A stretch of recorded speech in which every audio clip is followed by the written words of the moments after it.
ensemble. Peut-être un petit mot d'accueil. Donc bonjour à tous et merci d'être là. Et merci à Jean-Pierre de nous faire cette conférence qui a déjà été remise 2 fois. Bon, Zoom est Ouais. pas parfait, mais c'est un moyen quand même de nous retrouver et d'avoir ces conférences. J'en dirai pas plus. Je vais repasser la parole. Vieille affaire, hein, depuis des millénaires et des millénaires. L'hypnose a fait un grand bond en avant dans le domaine de la connaissance depuis que les neurosciences ont pris un essor assez extraordinaire. Au début des années 2000 à peu près, c'est à ce moment-là qu'on a commencé à voir ce qui se passait dans le cerveau et à comprendre certaines choses, et donc à modifier notre culture en tant que médecin, mais aussi en tant qu'hypnothérapeute.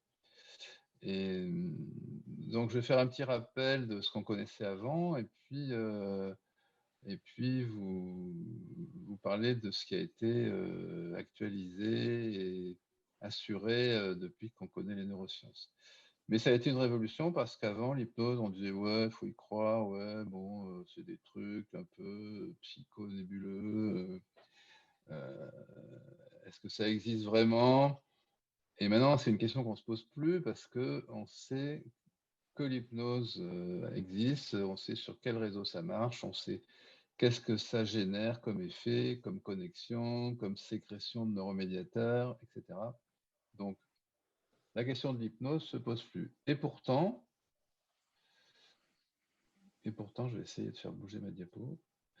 Et pourtant, c'est difficile à définir, en fait, parce que c'est pas très simple d'expliquer ça. Il faut savoir un peu l'expliquer, parce que quand on fait de l'hypnose à un patient, c'est bien de lui expliquer ce qu'on va lui faire. Et ça les met. D'ailleurs, leur expliquer ce que c'est que l'hypnose, en général, ça les met en hypnose. C'est assez sympathique. Mais c'est assez complexe. Il y a eu plein de publications, d'essais de définition. Alors, on parle beaucoup d'état dans les bouquins. On parle d'état, mais c'est pas très satisfaisant parce que le cerveau, c'est un organe qui bouge, qui agit, qui connecte, hein, qui fait des choses en permanence. Il n'est jamais dans un état stable. Et d'ailleurs, quand on fait un électroencéphalogramme, on ne parle pas d'état alpha, bêta, on parle de rythme. Eh bien, pour l'hypnose, c'est un peu pareil. Et il y a un élève d'Erickson qui a un peu introduit l'hypnose en France, Jean Godin, qui avait donné une définition que j'aime bien, où il dit que l'hypnose est un mode de fonctionnement psychologique. Alors j'ai rajouté neurophysiologique, parce qu'à son époque, ça n'y était pas encore, il est mort en 1998, je crois. Un mode de fonctionnement dans lequel un sujet, grâce à l'intervention d'une autre personne, parvient à faire abstraction de la réalité environnante, tout en restant en relation avec l'accompagnateur. Alors c'est une rencontre, l'hypnose, effectivement. C'est une rencontre entre un sujet qui va faire un travail sur lui et son thérapeute qui va le guider à la rencontre de ces ressources intérieures qu'on va décrire avec les neurosciences, qui sont inconscientes, et il va lui proposer de les réanimer. C'est un processus d'intériorisation qui fait apparaître de nouveaux possibles. Par exemple, des possibilités supplémentaires d'action de l'esprit sur le corps ou de travail psychologique à un niveau inconscient. Le cerveau ne travaille plus dans la réalité environnante, ou peu, mais dans son monde intérieur. Ça sous-entend quand même, si vous lisez bien, qu'en hypnose, on ne dort pas. L'hypnose, ce n'est pas un sommeil, l'hypnose, ce n'est pas quelque chose où on est très profondément endormi, comme on le laissait penser sur certaines scènes de théâtre. C'est le cerveau qui travaille. Alors, c'est qui ce Jean Godin? C'est un psychiatre né en 1931, vous voyez, psychologue qui est considéré comme l'initiateur de l'hypnose ericksonienne en France. C'est un psychiatre, mais dans les années 70, il a 40 ans, il découvre l'hypnose dans la nébuleuse Erickson. Il va s'y intéresser, et il va s'intéresser au développement clinique de la pensée d'Erickson. Pour lui, l'hypnose, c'est l'involontaire, c'est l'aspect réparateur que le patient reçoit de l'intérieur de lui-même. Le thérapeute fixe le cadre, le patient le remplit. D'une manière indirecte, il évoque l'aspect transcendant au sens étymologique du terme, c'est-à-dire la capacité de se refonder, se dépasser soi-même en soi-même. Et finalement, en 1984, il va fonder l'Institut Milton Erickson de Paris. Et maintenant, il y a des instituts Milton Erickson dans beaucoup de villes, tout autour du paysage français.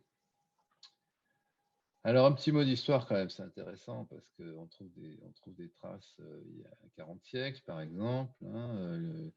Alors, ça s'appelait l'hypnotisme, la suggestion, c'était un peu mystique, mais c'était quand même des pratiques qui faisaient que, en faisant quelque chose pour dissocier l'esprit du patient, on arrivait à faire des gestes thérapeutiques comme une extraction dentaire, une mise en gouttière, un massage magnétique. Voilà, ça c'est une amphore qui est au musée de l'Ermitage, qui date de 40 siècles. Et un peu plus loin encore, on a retrouvé en Mésopotamie une tablette écrite en écriture cunéiforme sumérienne qui décrit des guérisons par le biais d'états modifiés de conscience. 6000 ans, vous voyez, 6000 ans, c'est quand même impressionnant. Alors, tout au long de l'histoire, on en retrouve des traces de soins qui sont faits en utilisant l'hypnose. Je ne vais pas tous vous les citer, hein, ça prendrait des jours et des jours. J'ai relevé quelques épisodes, par exemple, le médecin de la cour de François Ier, au XVIe siècle, qui écrivait « Les mouvements de notre subconscient procèdent de l'imagination. Ces mouvements sont assez intenses pour influencer autrui. À ce titre, ils peuvent obtenir la guérison ou entraîner une maladie d'ordre psychologique. » Jérôme Cardan, à peu près à la même époque, c'est un physicien, mathématicien, médecin, il savait tout faire à l'époque.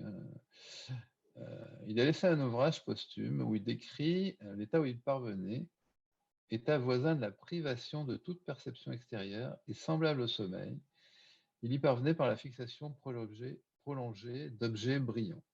Paracels aussi, que tout le monde connaît, écrivait que les moines d'un couvent qu'il avait visité guérissaient les malades après les avoir endormis par la fixation d'une boule de métal. Il utilisait lui-même cette méthode thérapeutique qu'il appelait alors cure magnéto-sympathique. Et puis Mesmer va un peu utiliser aussi ces termes de cure magnétique, il appelle ça le fluide animal. Lui, c'était aussi un médecin de la cour de Louis XVI, très célèbre, et il guérissait les malades au moyen de fers aimantés, il les mettait ensemble autour d'un baquet dont un exemplaire est conservé à Lyon d'ailleurs, et un autre à la Riboisière, je crois. Et voilà, c'était quelque chose d'assez complexe. Il a fini par être banni de la cour du roi Louis XVI parce que ces séances devenaient un peu dérangeantes pour les médecins traditionnels et pour le roi lui-même. Et il a fini finalement un peu délaissé, mais son nom est resté.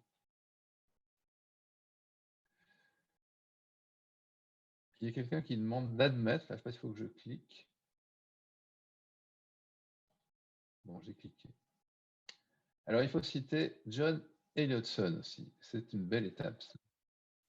C'est une belle étape. C'était un enseignant de l'Université de Londres, qui est maintenant l'University College. En 1834, il devient médecin à l'hôpital universitaire, où son intérêt pour l'hypnose est flagrant, puisqu'il va publier la première revue consacrée à l'hypnose en 1846. Il y a un exemplaire là sur la photo. Il était rentré en conflit avec le comité médical de l'hôpital et déjà le Lancet avait fait pression pour provoquer sa démission. Vous voyez, le Lancet déjà était impliqué dans des histoires un peu pas très claires. Je pense que Didier Raoult appréciera cette petite remarque. Et puis, il faut citer James Isdale aussi. Alors lui, c'était le chirurgien-chef de la compagnie anglaise des Indes orientales, à cette époque où l'Angleterre régnait beaucoup dans cette partie du monde. Et donc, chirurgien de guerre, hein, il opérait un peu dans son hôpital de campagne, un peu n'importe où.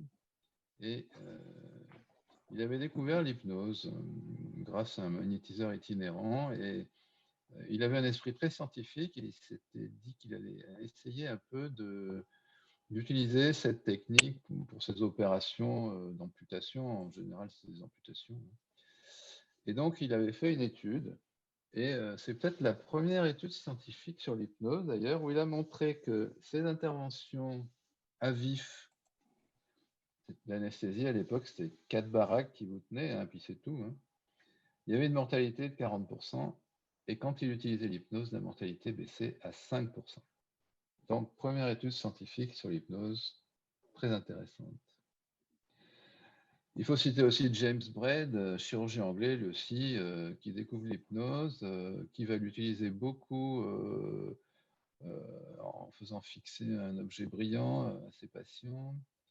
Et il conclut que finalement, ça n'a rien à voir avec le magnétisme, hein, que c'est quelque chose de, vraiment d'absorption du cerveau.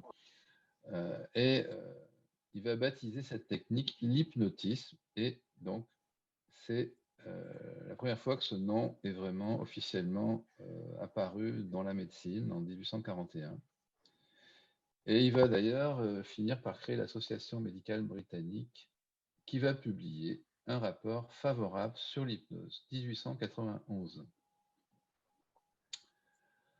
On se rapproche un peu de nous, et bien sûr, Jean-Martin Charcot, c'est une étape française, une des premières étapes françaises concernant l'hypnose. Donc, je ne vous présente pas Charcot. Hein, ce tableau est très connu d'ailleurs. Alors, Charcot utilisait l'hypnose chez les jeunes femmes hystériques.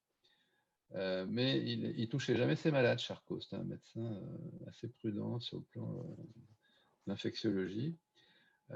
Et cette peinture célèbre de André Brouillet montre Blanche Whitman qui venait d'être hypnotisée par Charcot.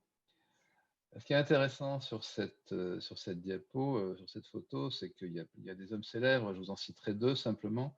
Celui qui tient Blanche Whitman dans ses bras n'est autre que Joseph Babinski, qui sera célèbre et qui l'est encore. Et puis, celui qui est appuyé à la fenêtre, là, d'un air dubitatif avec sa barbe, n'est autre que Sigmund Freud, qui était aussi l'élève de Charcot et qui s'est intéressé à l'hypnose, peut-être à partir de cette séance qu'il était venu voir. Il était l'élève aussi. Voilà.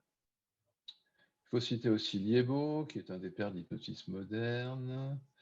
C'est l'école de Nancy. Alors, il y avait l'école de la Salpêtrière qui disait que l'hypnose, c'était réservé aux femmes hystériques, finalement.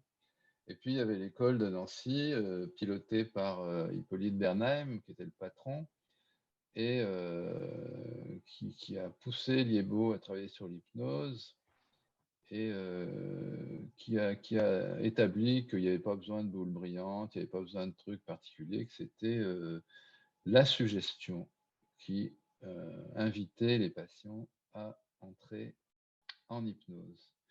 Et donc voilà, il décrit l'hypnose comme un phénomène parfaitement naturel et il va donc développer son utilisation en médecine et Charcot va abandonner cette pratique parce que ça ne l'intéressait pas tellement finalement plus que ça. On arrive plus proche de nous, hein, voilà, 20e siècle, Sigmund Freud, donc, élève de Charcot, hein, il avait découvert l'hypnose avec lui. Il a décrit des choses intéressantes, il a décrit l'inconscient. Quand on lit ses livres, je ne vous détaillerai pas, mais on se rend compte que c'est un fin neurologue et qu'il avait décrit des choses dans ses bouquins sur l'inconscient, sur comment ça fonctionnait, tous ces réseaux de l'inconscient dont je vais vous parler maintenant, bien avant qu'on ait des éléments de neurophysiologie pour visualiser ce qui se passe. Il avait pressenti qu'il y avait une partie du cerveau qu'il appelait inconscient ou subconscient et qui avait des tas de choses à faire et des tas de qualités qu'on n'utilisait pas trop à l'époque. Et un de ses élèves, Pierre Janet, crée lui le terme de subconscient. Alors Freud ensuite il va Il va abandonner l'hypnose parce qu'il invente la psychanalyse et il était plus à l'aise avec la psychanalyse qu'avec l'hypnose. Pendant ce temps, aux États-Unis, Milton Erickson s'intéresse aussi à l'hypnose. Il va être très novateur. Alors, il avait le temps de réfléchir à tout ça parce que c'était un grand malade. Il avait eu 2 fois la poliomyélite, il était pas mal handicapé, il bougeait pas trop. Il était daltonien, un peu autiste, enfin bon, il était quand même très, très, très diminué et il avait beaucoup de temps pour réfléchir. Et sa première crise de poliomyélite, il bougeait plus beaucoup, il était très, très paralysé et il avait remarqué qu'en se concentrant sur sa main en même temps qu'il regardait un arbre par sa fenêtre ouverte dans la campagne, il arrivait à se dissocier son cerveau et à remettre en route des mouvements de son pouce et puis de sa main. Et finalement, en travaillant beaucoup sur son interoception comme ça, il a réussi à remettre en route pas mal de choses. Et ça l'a conduit à développer ce qu'il avait découvert et l'inspirer pour développer l'hypnose sur le versant de la communication. Voilà un peu ce que je voulais vous dire sur l'évolution de cette approche euh, qui est partie comme une science chamanique, si on peut dire, un peu mystérieuse, je pense qu'il y a pas mal d'hypnothérapeutes qui ont fini sur le bûcher à une certaine période. C'était un peu plus dangereux que maintenant. Jusqu'à arriver à cette connaissance de la conscience qui va être le lit de l'action de l'hypnose. Alors un petit mot sur ce qu'est la conscience. La conscience se scinde en 2 composantes essentielles, la conscience du monde extérieur et la conscience de soi, comme le fait d'être concentré sur son monde intérieur. Ces 2 dimensions sont anticorrélées. Le sujet focalise sur sa petite voix intérieure. Le sujet focalisé sur sa petite voix intérieure étant moins réceptif aux stimuli en provenance de l'environnement et vice-versa. Je vous ai mis quelques références en dessous. Les aires de la conscience, et en gros, il y en a 2 groupes. Il y a des aires qui sont préférablement reliées à la conscience de soi et d'autres à la conscience du monde extérieur. Conscience de soi sont des aires associatives médianes, le précuneus, le cortex singulaire, le cortex mésofrontal, des aires latérales, le cortex temporal postérieur. C'est la diapo B. C'est les images B. Et les autres images, ce sont les aires frontaux, pariétales et latérales. C'est la conscience du monde extérieur. C'est les aires qui, en IRM fonctionnel, s'allument quand on demande ou pas à quelqu'un de réaliser une tâche particulière. Donc, en IRM fonctionnel, on observe chez le sujet au repos que l'activité cérébrale dans les aires de la conscience n'est pas constante. Et elle fluctue au contraire en permanence de l'un à l'autre. En permanence, on passe du cerveau tâche dépendant au cerveau du monde intérieur, à qui on va donner un nom un peu bizarre, vous allez voir. Et on peut voir à ce moment-là qu'il y a une corrélation négative entre l'activité des aires liées à la conscience de soi et celle impliquée dans la conscience du monde extérieur. Il y a une balance. De temps en temps, on privilégie l'une et de temps en temps, on privilégie l'autre. Mais lorsque le cerveau est laissé à lui-même, pendant que nous sommes en état de veille sans être sollicité par une tâche précise, et dans tout ce que je vais vous dire, on ne parle pas de sommeil, on peut remarquer une activité neuronale spontanée dite par défaut. Ce type d'activité cérébrale est associé à l'introspection, à une sorte de concentration de la conscience sans objet et sans pensée spécifique, que les Anglais ont appelé le Default Mode Network, réseau du mode par défaut, par opposition à l'activité cérébrale de plein éveil ou avec objet, qui se produit lorsque nous réagissons à des stimuli extérieurs et que la pensée est active. Et celui-là, ce réseau, on l'appelle le réseau exécutif ou le réseau tâche dépendant. Et l'imagerie, donc, permet de voir le cerveau passer de l'un à l'autre de ces deux modes. Le réseau du mode par défaut est celui qui s'active quand on laisse libre cours à ses pensées, une espèce de rêverie, mais on ne parle pas du tout de sommeil là-dedans. Les régions cérébrales qui s'activent de façon synchrone pour former ce réseau jouent un rôle essentiel dans le bon fonctionnement de la mémoire, des émotions et de l'introspection. Alors, plus précisément, les composantes anatomiques de ce réseau du mode par défaut, dans le cortex préfrontal médian, on trouve des aires qui vont s'occuper des cognitions sociales, de la représentation des états mentaux d'autrui, de la gestion de ses propres états psychologiques, des fonctions cognitives complexes dans la région dorsale, de la régulation des processus émotionnels et affectifs. La région ventrale reçoit des informations sensorielles du corps via le cortex orbitofrontal en connexion avec les régions limbiques. L'amygdale, qui joue un grand rôle dans les émotions et la sensibilisation au traumatisme, le striatum, l'hypothalamus. À l'état de repos, les stimuli extéroceptifs sont exclus. On est concentré sur sa vie intérieure. La région temporale inférieure est associée à la reconnaissance visuelle des événements. Le cortex singulaire postérieur au processus émotionnel lié à la mémoire épisodique. On va enregistrer les traumas qu'on va pouvoir rappeler. L'aire intrapariétale latérale au traitement des informations spatiales et au niveau attentionnel. Vous voyez que c'est un réseau qui est extrêmement complexe. Et comment on sait que l'hypnose va agir sur cette conscience du monde intérieur, sur ce réseau du mode par défaut? Eh bien, il y a eu des travaux, l'un des premiers vient de Ulrich en 1987, qui montrent, par exemple, que l'hypnose augmente de 16% le flux sanguin cérébral dans les régions occipitales et temporales, c'est-à-dire des zones qui sont dans le réseau du mode par défaut. Et plus tard, avec la résonance, l'FMRI et le PET scan, on a pu mettre en évidence ces circuits, justement. L'inhibition du réseau de la conscience du monde extérieur tâche dépendant et l'activation du réseau du mode par défaut.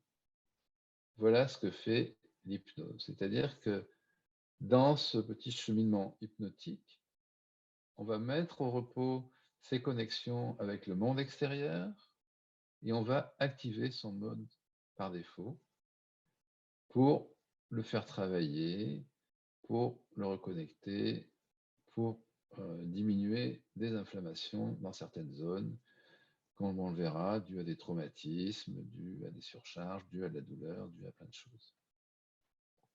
Et encore une fois, on a pu montrer qu'il y avait une corrélation négative entre ces activités.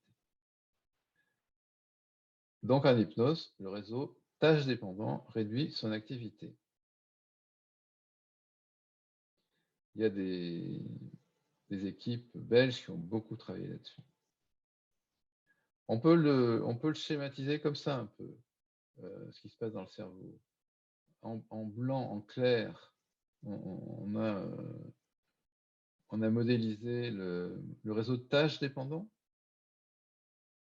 et à l'intérieur, en gris, le réseau du mode par défaut. Et avec ces deux réseaux sont sur des endroits différents, et quand l'un s'active, l'autre diminue son activité. On sait aussi maintenant qu'il y a des ponts, évidemment, entre les deux, et que la connectique est plus compliquée que ce qu'on pensait encore il y a 5 ou 6 ans.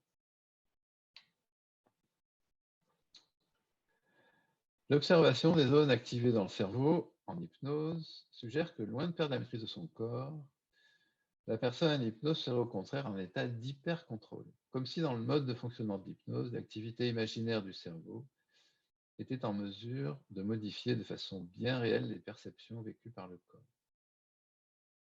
Alors pour les personnes d'ailleurs qui ont peur de faire une séance d'hypnose ou qui disent qu'ils n'y arriveront jamais parce qu'ils sont toujours en train de tout contrôler, on peut leur dire « ça tombe bien monsieur ou madame, parce que justement en hypnose, vous allez être encore plus dans le contrôle, mais pas dans le contrôle des mêmes choses. Et ce réseau du mode par défaut, il contrôle des axes majeurs dans le corps, et c'est comme ça que ça va pouvoir agir pour traiter des maladies. Les cibles fonctionnelles de ce réseau du mode par défaut, les zones où il va y avoir une action importante, sont au nombre de 4. Il y a l'axe hypothalamo-hypophyso-cortico-surrénalien, c'est l'axe du stress en gros, hein. C'est le cerveau, c'est le système nerveux végétatif, le brain gut axis, le nerf vague, c'est l'immunité, où le rôle des cytokines est majeur et où on verra que l'hypnose a un rôle important sur le métabolisme des cytokines. Et c'est la nociception, la pain matrix, qui se recouvre avec le réseau du mode par défaut. Mais c'est des notions assez récentes quand même, hein, 2009. Oui. Alors, qu'est-ce qui se passe en état de stress? D'abord, le stress, c'est un état constant, hein. Le stress, comme l'a défini Hans Selye, c'est l'organisme qui s'adapte en permanence à des modifications des conditions extérieures. Donc, le stress, le E-stress, comme il disait, c'est une fonction normale du cerveau. Si on n'avait pas de stress, on serait carpette par terre. Les mécanismes d'adaptation mis en jeu par le stress, vous voyez, ils recouvrent les cibles de l'hypnose, hein, l'axe corticotrope, l'axe sympathique, le système immunitaire. Et ces systèmes participent à une réponse adaptée qui est en permanence en train de tenter de rétablir l'équilibre du milieu intérieur. Alors en temps normal, c'est assez facile. Il se passe des événements à l'extérieur. Il fait plus froid, il fait plus chaud, il se passe un truc, il y a un escalier à monter. Le stress s'adapte, adapte le corps. Les capacités de stress ne sont pas submergées et il n'y a aucune conséquence pour l'organisme. Le cœur va battre plus vite, la respiration un peu plus simplement.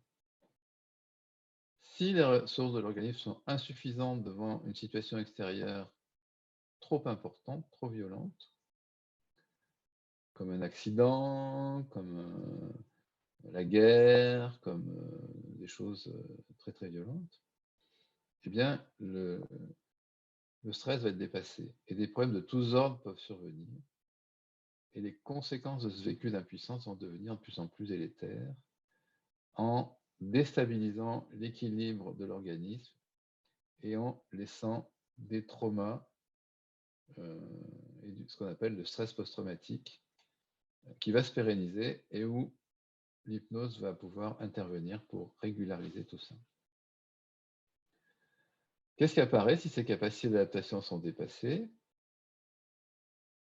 Ce sont des comportements défaillants, attaques de panique, agressivité, vécu de la douleur, interoception.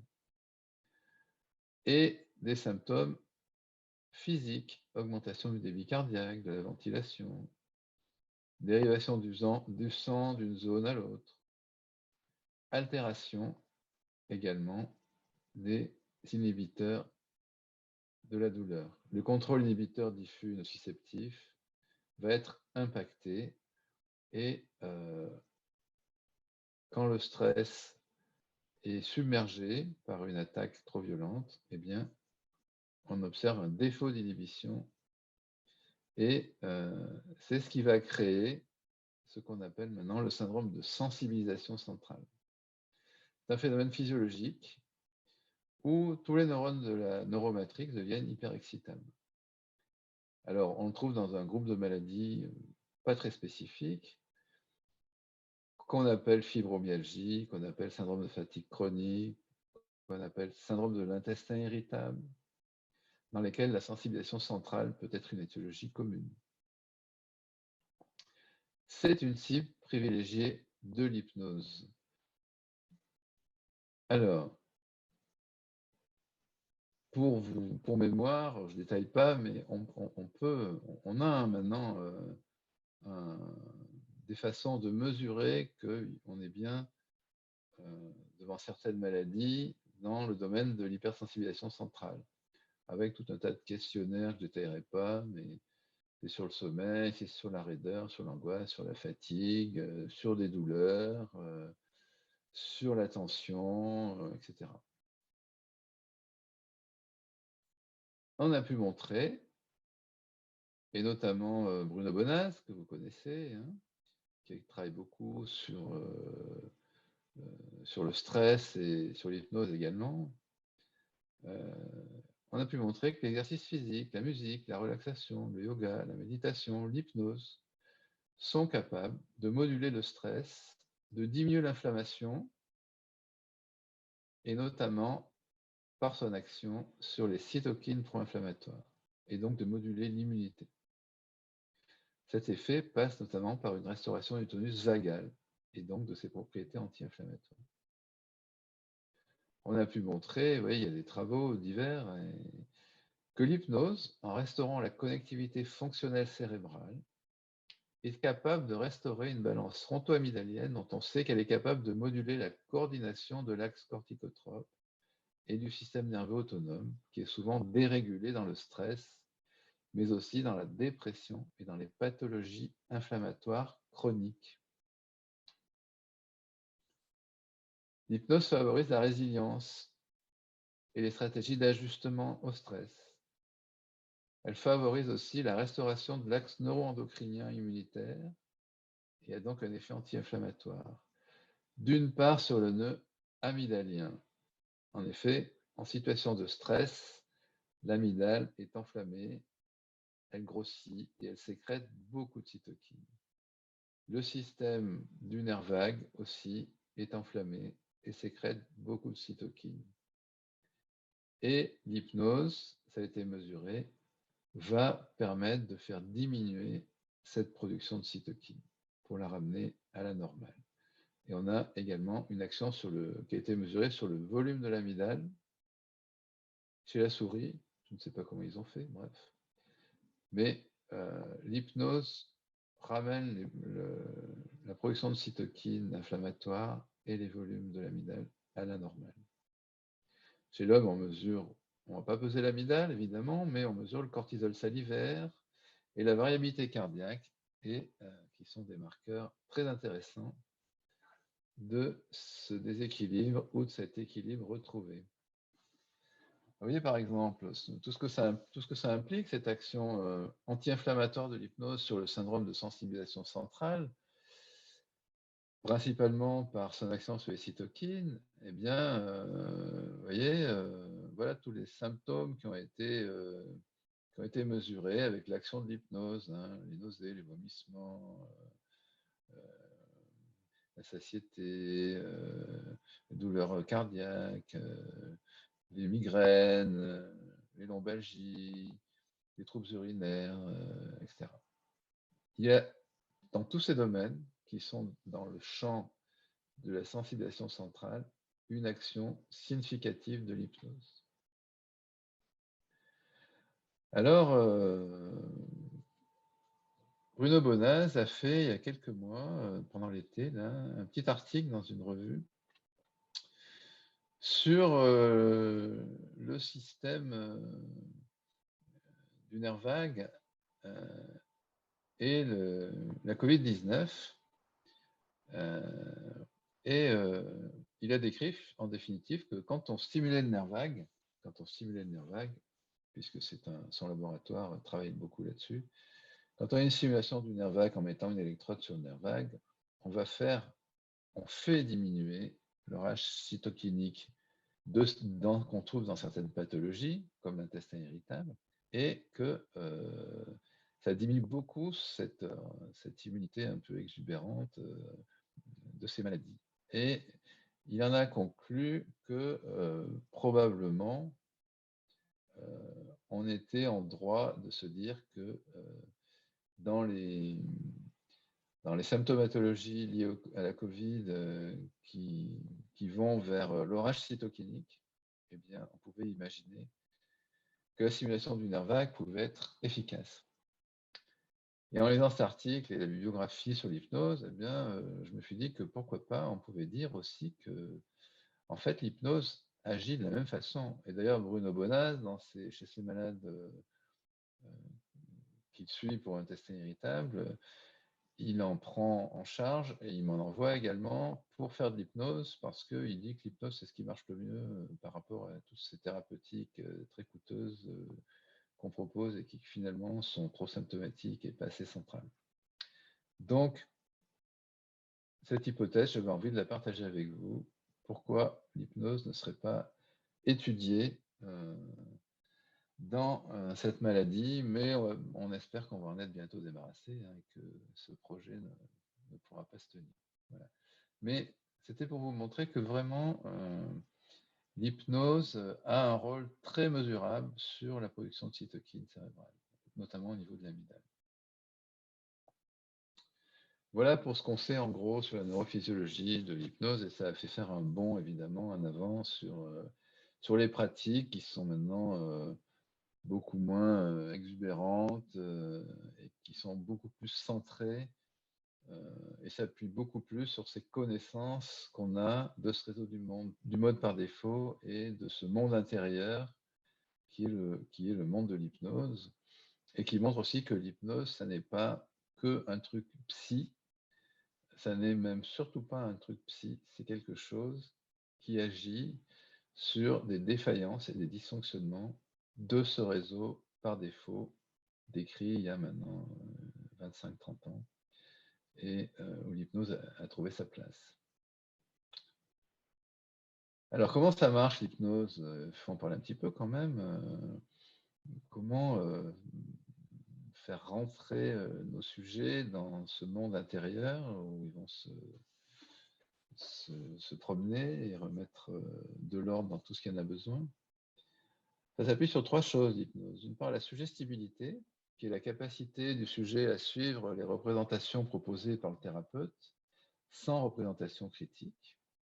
Alors, elle est très variable. Seuls 20% des personnes sont très suggestibles, mais par contre, on se rend compte que 96% ils sont sensibles à l'hypnose et que finalement, il n'y a pas besoin d'être très suggestible pour entrer en hypnose. On a besoin d'être très susceptible pour montrer sur scène et aller faire le clown avec des hypnotiseurs de foire, mais ceux-là, comme leur truc est particulier, ils ont besoin de gens très très suggestibles. Donc il y a la suggestibilité, il y a l'absorption, et la tendance à être complètement concentré dans une expérience perceptive, imaginative, fantasmée. Le sujet se concentre sur quelque chose qui met à distance le monde extérieur. Un point, une lumière, un souvenir, un lieu. Mais ça peut être aussi sa respiration, ça peut être se concentrer sur quelque chose qu'on a en soi ou sur un bon souvenir. Et puis, il y a la dissociation. C'est la séparation fonctionnelle de certaines structures en réseaux cérébraux. Et on va entraîner en hypnose l'esprit à se concentrer donc sur le réseau du monde intérieur et à laisser un peu partir le réseau exécutif pour ne plus s'en occuper. Et ce réseau exécutif, il va se retrouver sans objet et donc il va se mettre un petit peu au repos. Mais en hypnose, le sujet ne s'endort pas parce que bien évidemment, si le sujet s'endort, il ne travaille plus et donc on ne peut plus le faire travailler en hypnose. Alors, il y a plusieurs types d'hypnose, hein. Je passerai rapidement. L'hypnose spectacle, l'hypnose traditionnelle, c'était un peu ce que faisaient les gens il y a un siècle, hein.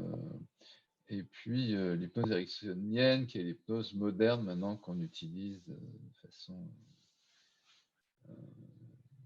la plus évidente, et tout le monde fait de l'hypnose plus ou moins ericksonienne.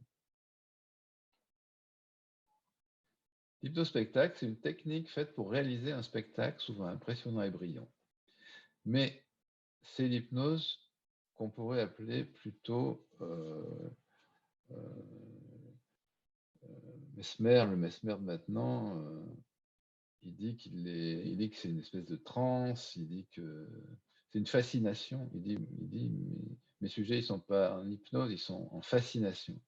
Donc la position haute, saturation de tous les sens, et finalement, on obtient une transe profonde où les suggestions, même si elles sont méchantes, rabaissantes, idiotes, sont quand même captées par le cerveau. Ça n'a aucun intérêt thérapeutique, ça ne soigne rien. C'est de courte durée, ça met les gens dans un état où ils découvrent qu'ils peuvent être dans la soumission, ils découvrent qu'ils ont parfois pas la capacité de résister à quelque chose, et ça peut être très déstructurant. Et moi, je ne conseille pas d'aller voir ces spectacles, ou encore moins d'y participer, parce que ça peut avoir des conséquences très graves sur l'état psychique des sujets. Euh, je vous montre l'exemple d'une séance qui avait lieu dans un théâtre à Montpellier où l'une des jeunes filles avait été hospitalisée plusieurs jours parce qu'elle ne savait plus trop qui elle était, ce qu'elle faisait, et avec un peu des idées suicidaires. Donc, c'est le mauvais côté de l'hypnose, c'est cette utilisation qu'on peut en faire pour faire de la fascination et mettre les gens dans un état de dépendance vis-à-vis de l'hypnotiseur. L'hypnose traditionnelle, ça y ressemble un peu, mais avec une intention thérapeutique. Mais c'est le thérapeute qui dirige tout. Tout vient de lui. Le patient n'est pas acteur. Le patient n'est pas acteur. Les suggestions sont directes. Il y a un but thérapeutique précis, mais l'effet ne persiste pas. Alors, c'est ce qu'on voit encore chez des gens qui font de l'hypnose sans être formés à la thérapie, aux soins. Parce que tout le monde peut faire de l'hypnose en France. Hein. On est coiffeur, on en a marre, on va faire de l'hypnose. Mais on ne connaît pas la physiologie. Alors, l'hypnose traditionnaliste, ça marche très bien pour le tabac. La street hypnose, quelqu'un passe, il vous dit c'est votre dernière cigarette, vous n'allez plus fumer, vous allez sentir qu'elle a mauvais goût. Ils mettent en place des phénomènes d'emprise chez des gens très suggestibles.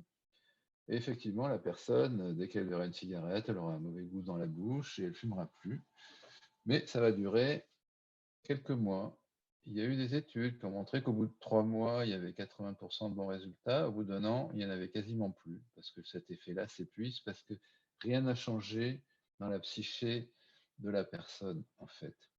Alors que l'hypnose ericksonienne, elle met le sujet comme acteur de sa guérison. C'est le sujet qui agit. Ça n'est pas le thérapeute. Le thérapeute, il n'est là que pour l'accompagner. Il est en position basse, il accompagne le sujet dans un simple lâcher-prise, il propose des choses aux patients, des images, des souvenirs, des choses comme ça, mais avec des suggestions ouvertes, indirectes, où chaque fois, il y a un choix, et c'est le patient qui choisit, qui fait un exercice, qui va aller dans son monde intérieur, faire ce qu'il a à faire, et là, ce qu'il fait lui dans son monde intérieur, c'est lui qui en est maître, et ça va rester parce que ça va, de son propre chef, modifier son mode de fonctionnement.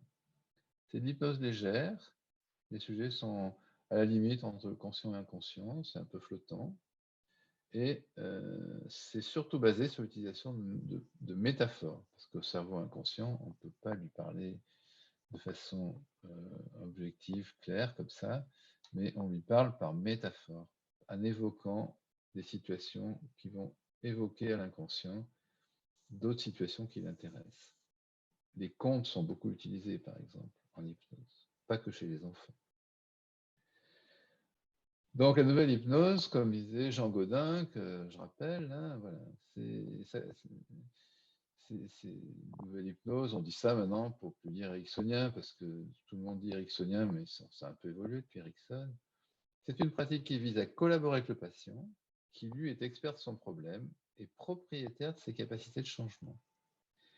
Donc la nouvelle hypnose s'oppose complètement à l'hypnotiseur autoritaire qui produit le changement, ainsi qu'au côté de je sais tout, je peux vous faire changer à votre insu. Ça ne marche pas et c'est pas bon. La nouvelle hypnose privilégie le fonctionnement inconscient en utilisant le langage pour mettre en route des chaînes d'association psychologiques et ainsi mobiliser les ressources du patient, les structures psychiques jusqu'alors figées. Et pour ça, on utilise la suggestion. Donc, on n'impose rien au patient, on utilise la suggestion.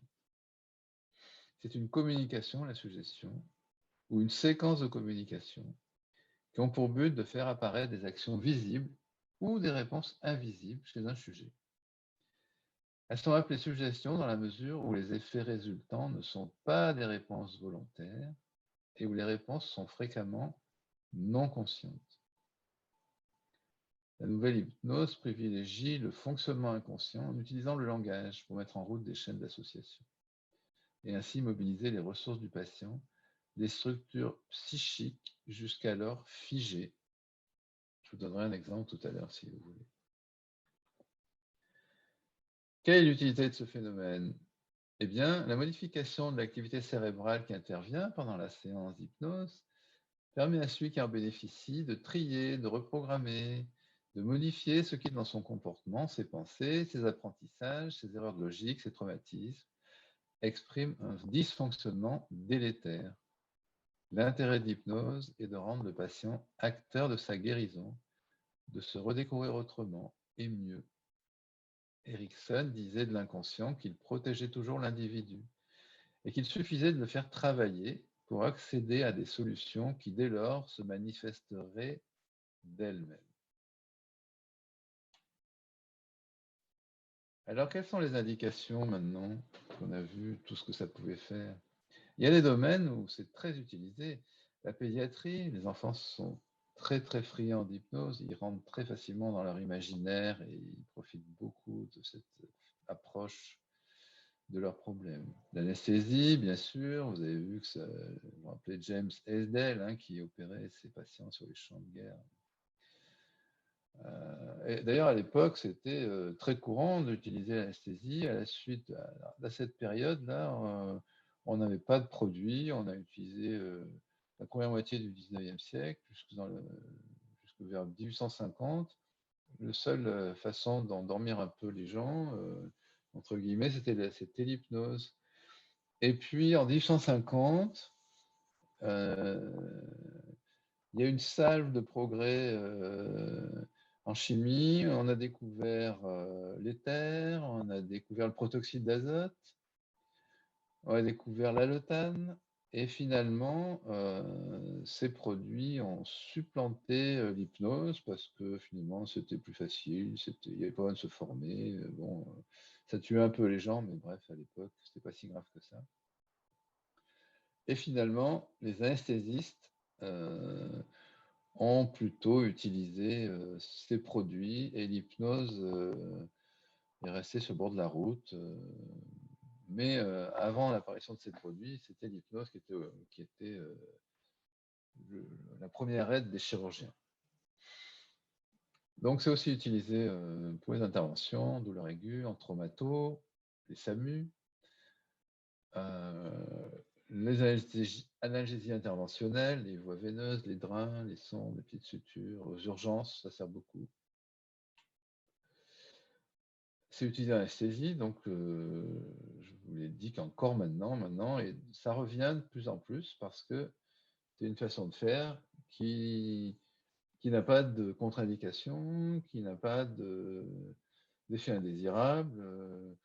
Les patients s'éveillent vite, surtout qu'ils n'ont pas été endormis, bien sûr, n'ont pas de douleur post-opératoire, saignent moins, parce qu'il y a une action aussi sur l'axe adrénergique.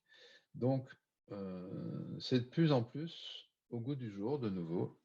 Et à Grenoble, par exemple, la chirurgie endocrinienne cervicale et l'obstétrique utilisent de plus en plus l'hypnose ainsi que la médecine d'urgence.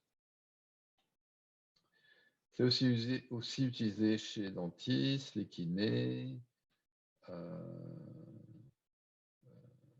Les kinés, par exemple, l'utilisent beaucoup parce que pendant les séances, l'hypnose diminue la douleur et augmente les amplitudes obtenues. C'est-à-dire que l'effet de la kinésithérapie est plus rapide et plus important. Donc, un intérêt essentiel. En pathologie chronique aussi, il y a des indications. Les douleurs liées aux soins dans le cancer, mais aussi les douleurs liées à la tumeur, les douleurs liées à la chimiothérapie, les douleurs liées à la radiothérapie. Le côlon irritable, vous en avez parlé. les douleurs rhumatologiques, le vaginisme, les douleurs neuropathiques, très bonne indication, les migraines. Et puis les pathologies immunitaires, parce que vous avez vu que l'hypnose agit aussi sur l'axe immunitaire. On est encore un peu dans les cytokines. Hein. L'asthme, l'allergie, les myquies, les maladies auto-immunes, et puis l'addiction au tabac. On est dans le champ des addictions là. Et quand on veut aider quelqu'un à arrêter de fumer, on ne va pas s'occuper de sa cigarette, on va aller travailler avec lui sur la question pourquoi j'ai besoin d'une addiction pour être à l'équilibre et comment je peux remettre en route mon réseau du mode par défaut pour le remettre à l'équilibre, pour ne plus avoir besoin d'une addiction. Et là, on a un résultat qui va persister. Oncologie, on en a parlé. En oncologie, les gens sont un peu déstructurés, presque dépersonnalisés, et l'hypnose leur permet de reprendre contact avec leur corps et leur vie via un travail autour des perceptions, et finalement de retrouver le goût de la vie. Où là, l'hypnose permet une remise en mouvement pour ces personnes qui sont un peu restées au bord du chemin, qui sont dans des douleurs et qui sont dans le traumatisme de l'annonce de la maladie et de quelle évolution ils vont faire l'affaire.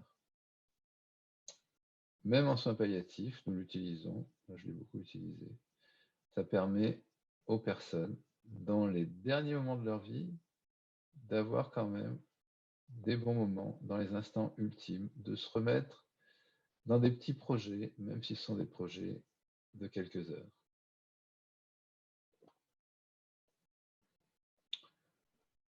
Un exemple, le cancer du sein,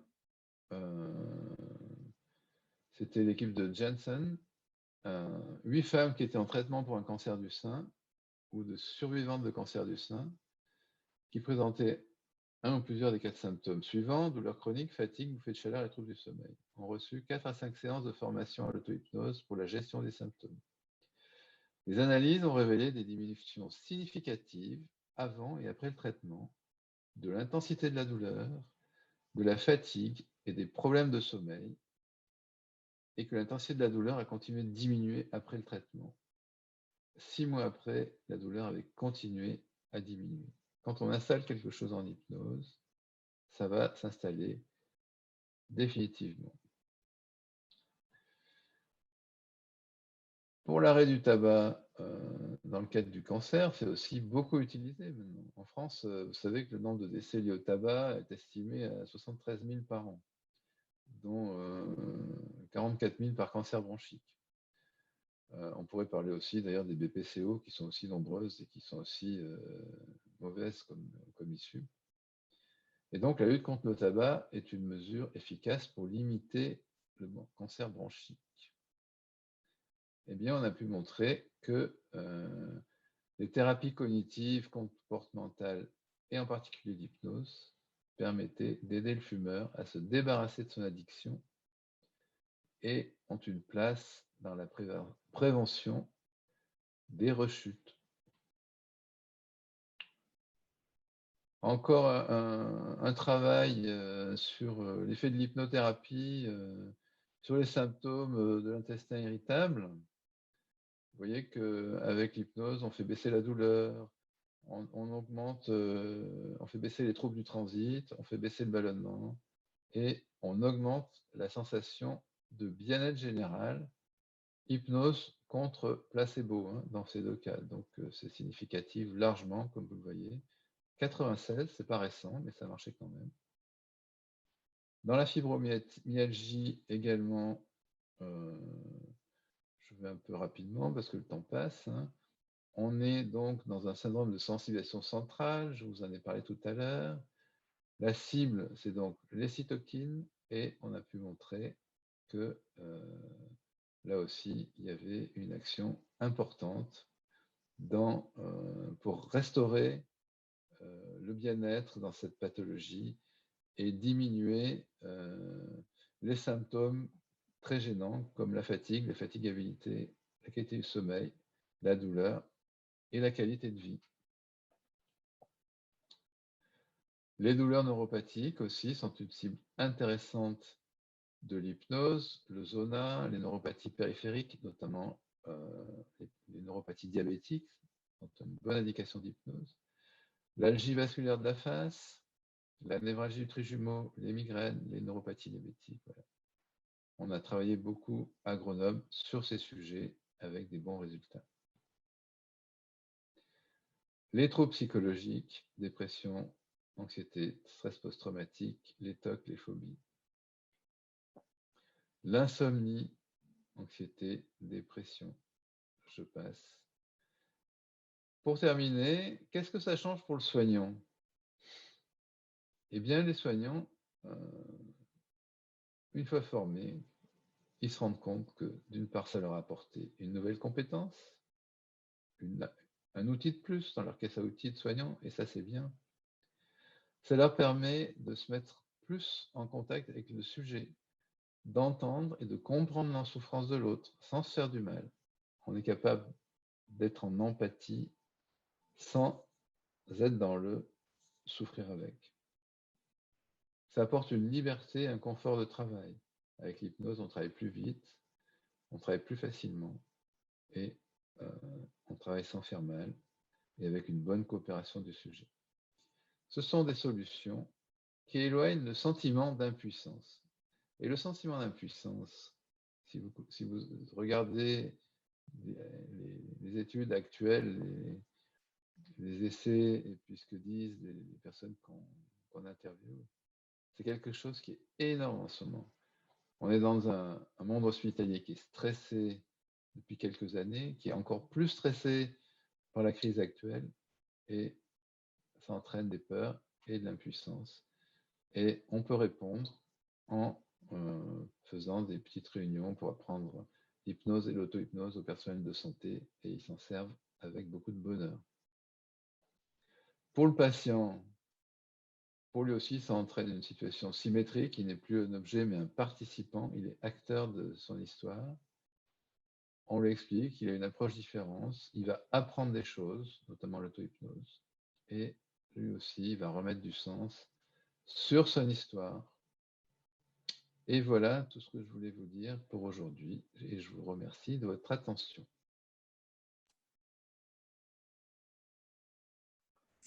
Bravo Jean-Pierre pour cette communication. Vous m'entendez? Oui, on s'entend. Donc bravo et merci pour cette communication qui ouvre des perspectives passionnantes sur l'hypnose. Avez-vous des questions à poser à Jean-Pierre? Vous prenez la parole. Pour prendre la parole, vous appuyez sur la touche espace de votre clavier, Sarah.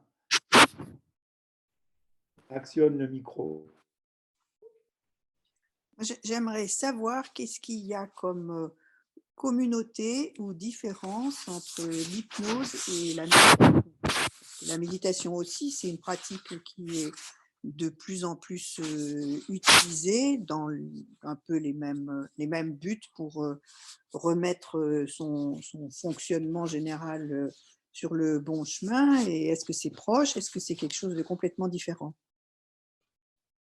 Alors, la méditation, c'est ça dont vous me parlez, hein? Oui, oui. J'ai eu beaucoup de parasites dans la question.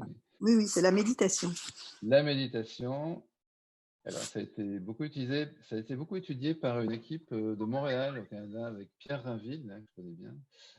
La méditation agit sur les mêmes cibles que l'hypnose, au niveau du réseau du mode par défaut. Donc, on peut dire que hypnose et méditation, ce sont des cousines germaines.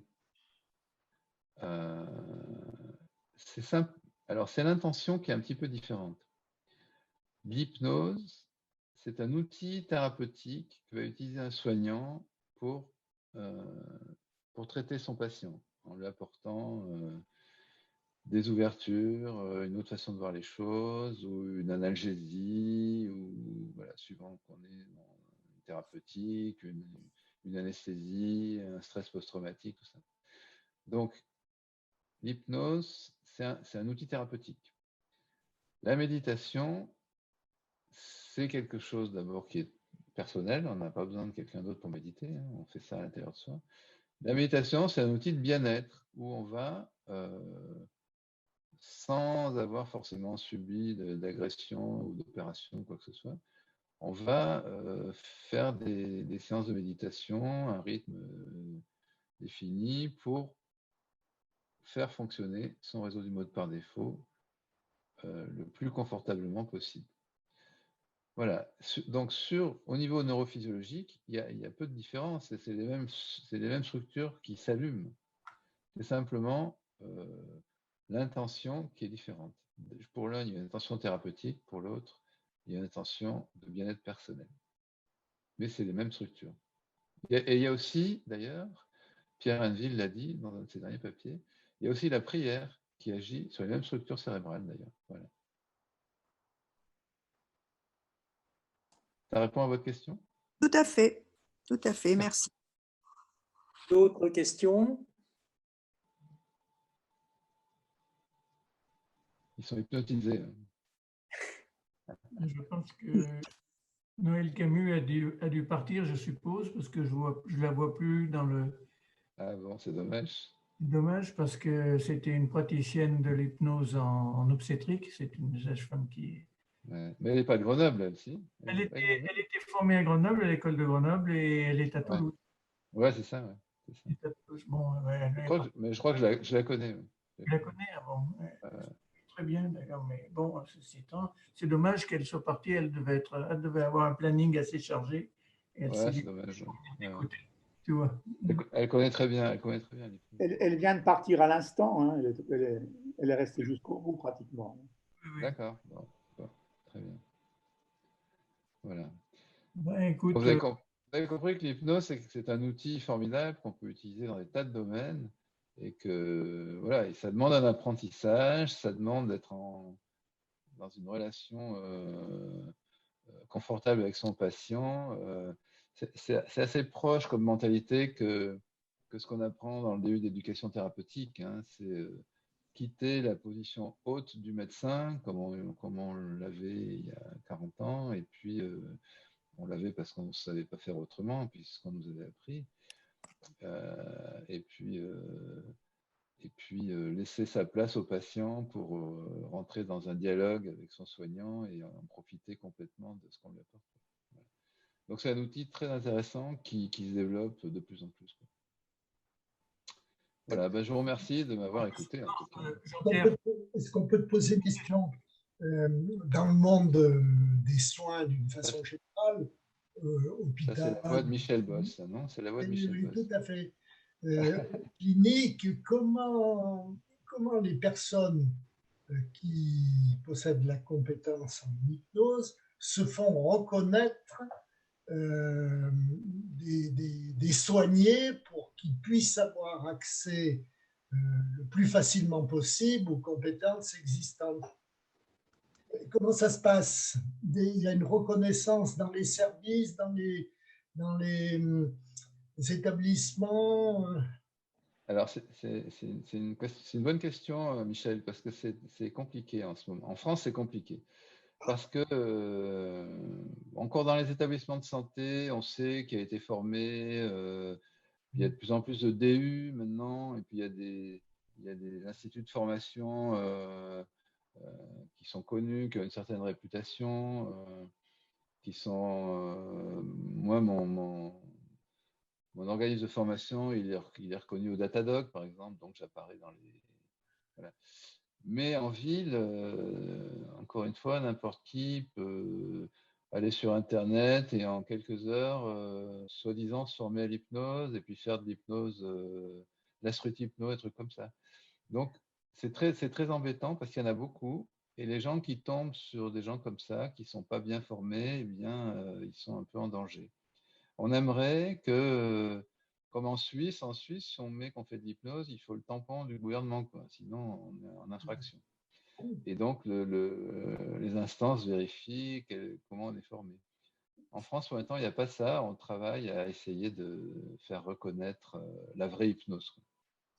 L'hypnose n'est pas une compétence ni une spécialité reconnue. Malheureusement, au vu de ton exposé, on conçoit que les choses doivent progresser et j'espère que vos sociétés d'hypnose travaillent dans ce sens et auprès du ministère et auprès des instances nationales ordinales pour que l'hypnose soit reconnue comme une compétence. Ça paraît assez nécessaire. Ouais. Alors, Claude Racinet veut poser une question. le premier pas, c'est la création des diplômes universitaires quand même, qui Oui. sont une première Oui, mais entrée dans après, c'est notre l'université. reconnaissance officielle. Voilà, c'est ça. C'est un Bon, premier pas. je voulais juste savoir, est-ce qu'on pourrait recevoir le diaporama? Moi, je veux Peut-être bien, moi, je veux bien le communiquer à je sais pas qui d'ailleurs, je veux bien, oui, pas de problème. Hein. Il est sur le Pardon. site de l'UIAD déjà, diaporama. Hein? Mais je peux l'envoyer à qui? À Olivier, et puis je sais pas, ou à qui? Tu l'envoies à René qui le René. diffusera par l'intermédiaire de MR. Et il y a Claude Racinet qui lève le doigt depuis un bon moment, mais il faudrait qu'il ouvre son micro pour pouvoir parler. Claude, le micro, voilà. Bravo, Ça y est. Claude. C'est bon. C'est bon. Jean-Pierre, j'ai beaucoup apprécié ton exposé. J'ai appris beaucoup de choses. Je ne pense pas que l'hypnose doive être une spécialité, mais une compétence qui doit être intégrée dans la formation de tout médecin maintenant, et autres professionnels de santé. Ceci étant, j'en viens à ma question.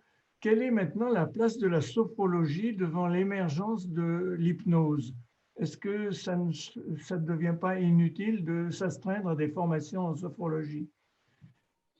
Il y avait encore beaucoup d'aura et qui risquent d'être vécues comme trop lourdes à faire.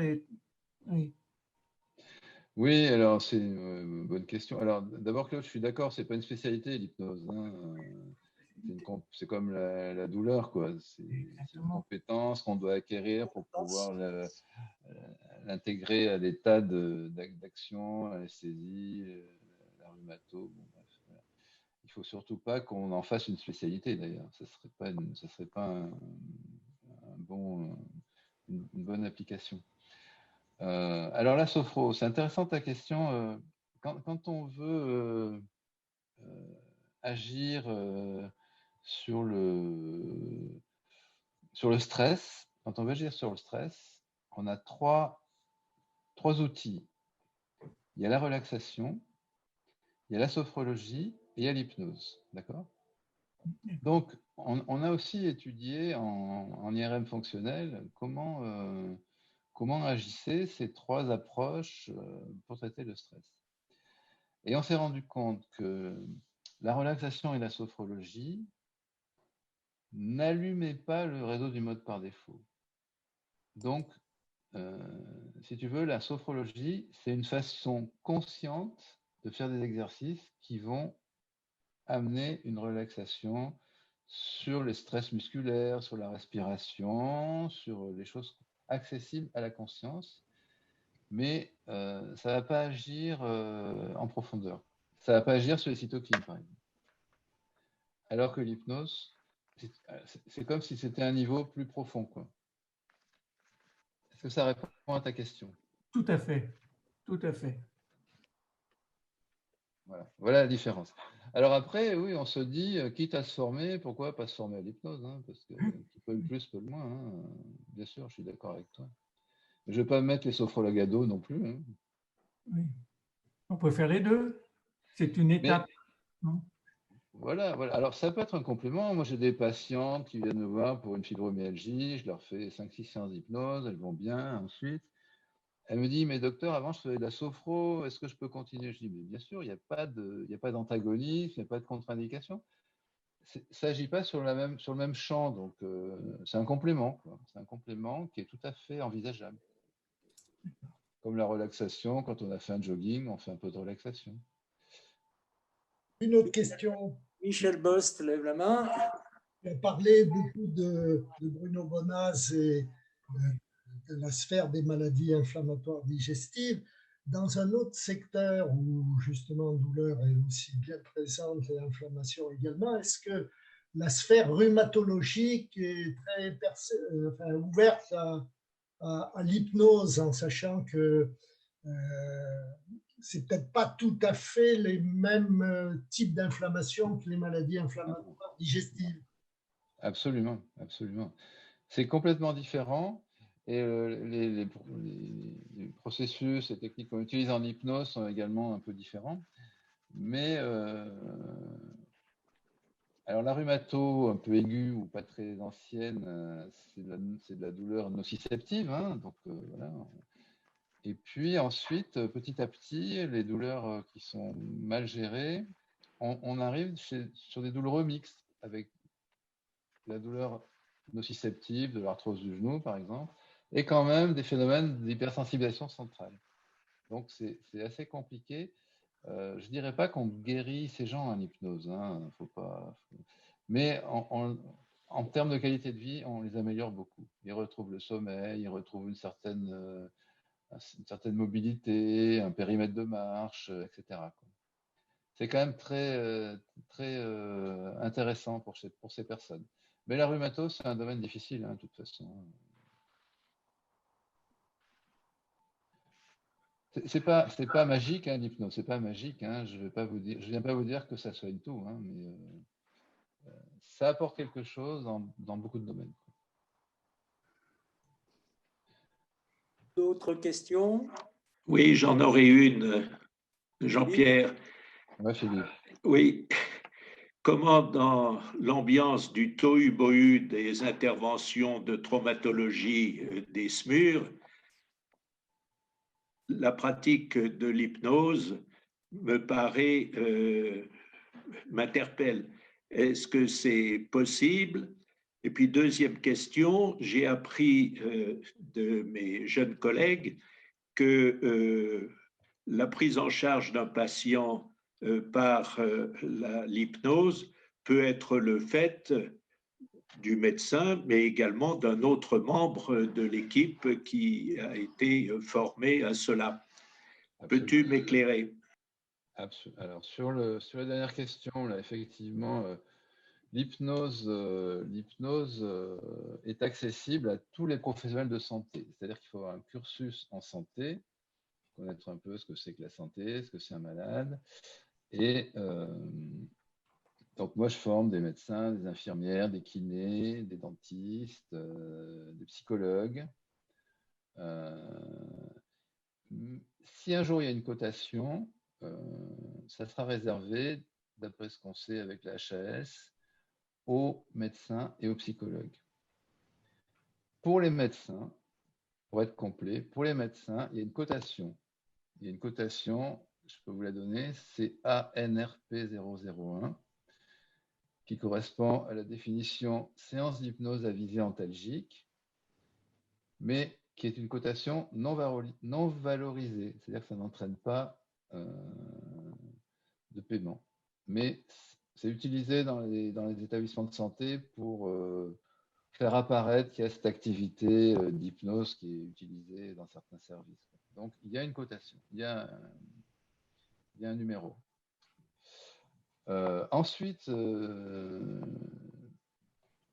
c'est beaucoup utilisé effectivement dans les SAMU, dans les services d'urgence,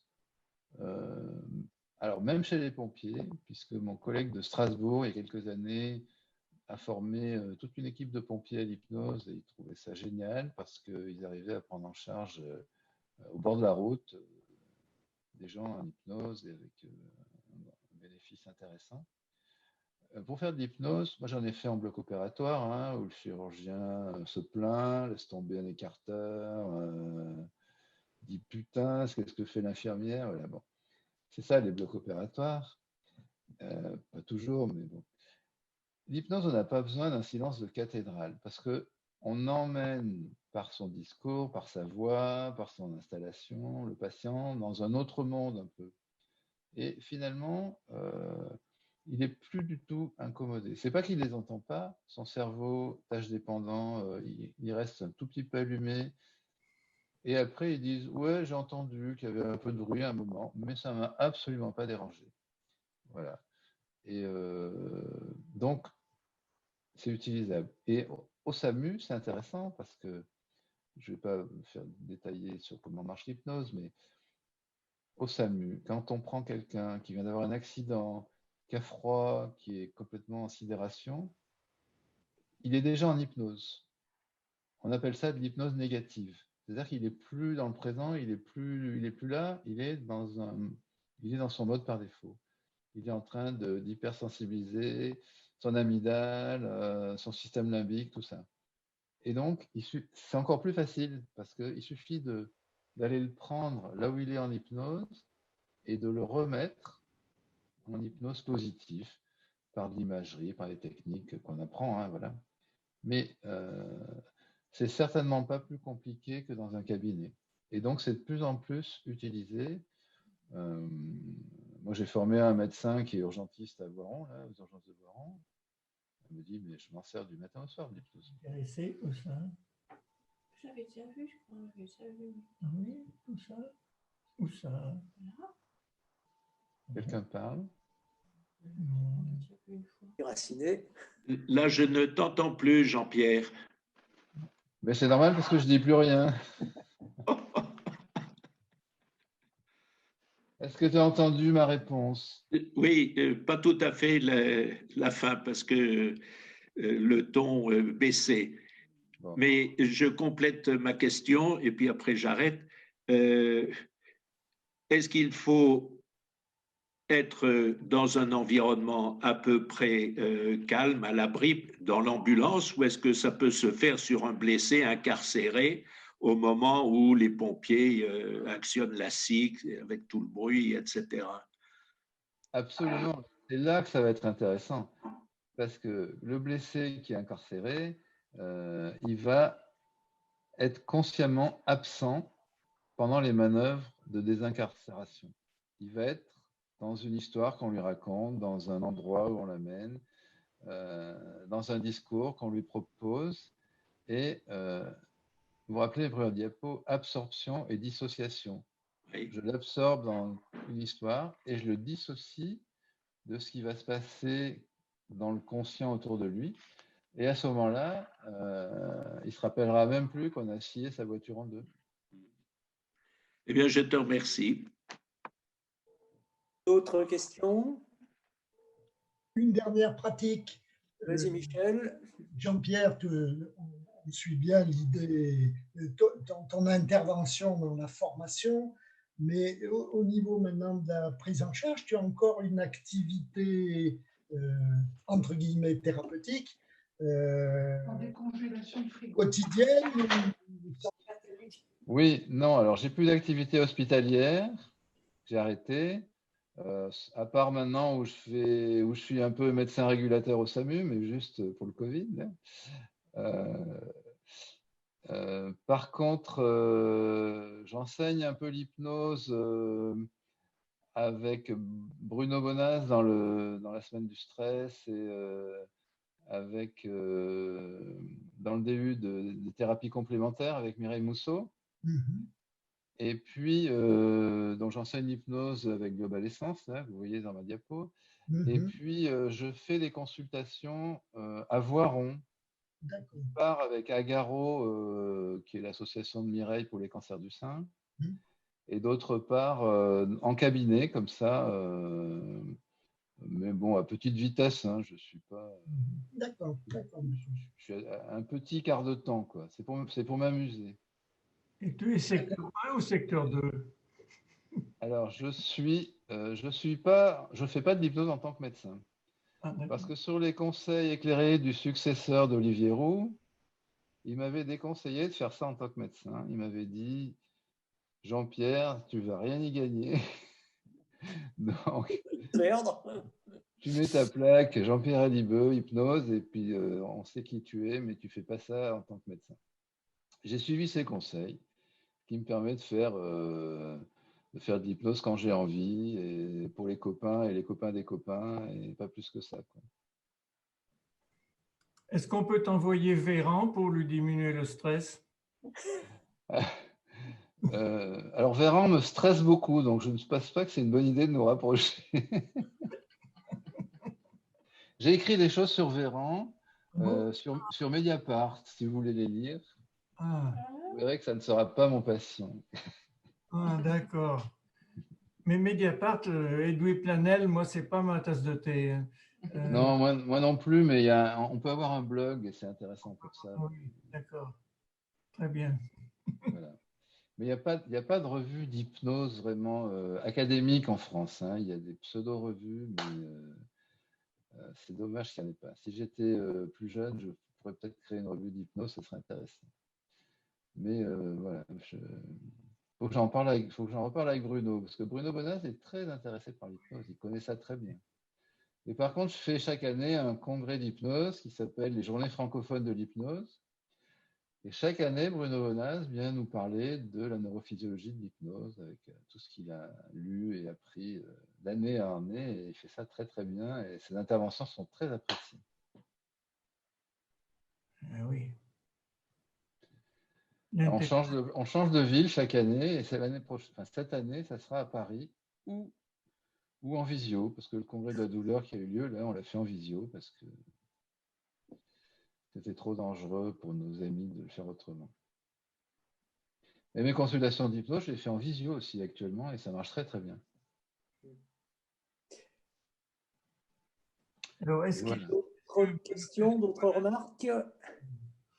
C'est sans fin, quoi. Donc, je vais arrêter, moi, parce que j'en ai encore plusieurs. Ouais. Encore peut-être remercier Jean-Pierre. Hein, vraiment, c'était passionnant. Je vous souhaite de bonnes fêtes de fin d'année. Et pour MR38, la prochaine conférence sera en visio. C'est prévu pour le 6 janvier. Et c'est Alain Franco qui nous parlera de la fracture numérique. Très bien, intéressant. Voilà. Ça vous sera annoncé. Claude, oui? Non, c'est une blague que je disais, c'est sans intérêt. Bon, si tu le dis. C'est jamais sans intérêt ce que tu dis. Hein. Non, mais Merci à tous de votre participation et à bientôt. Et merci de votre écoute. Merci beaucoup. Merci. Au revoir à tout le monde. Au revoir. Au revoir. À la prochaine fois.